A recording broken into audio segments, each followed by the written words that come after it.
Hey everyone, Edward here at Windows Report, and today we're unpacking some big news from Microsoft, and that's the chat app in Microsoft Teams that's gonna be replaced with Copilot. So let's just dive into this topic. As you well know, Teams has been a cornerstone for collaboration and communication, especially in the recent shift to more digital workspaces. But Microsoft isn't stopping here. They just decided to bring Copilot in Teams and actually replace the Microsoft 365 chat app with Copilot. Now this should be able to create a more efficient workspace when you use Teams and basically make things easier for you at all times. This decision signifies a leap towards integrating more advanced AI capabilities directly into our everyday tools. So you might ask yourself, why is this important since already the Teams app is pretty well structured and is also pretty efficient?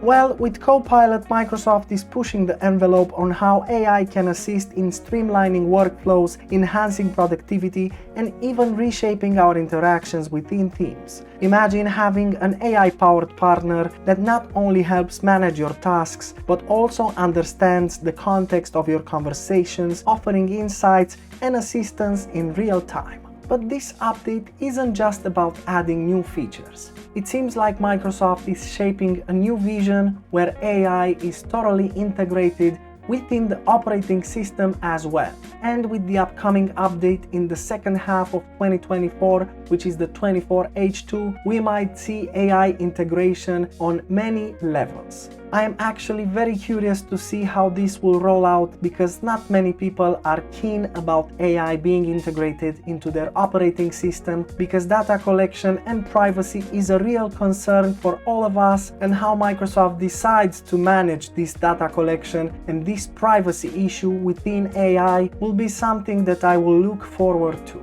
I think this is a topic that's worth keeping an eye on, and we will do our best to keep you updated as well with how Microsoft is trying to push AI more and more into the operating system.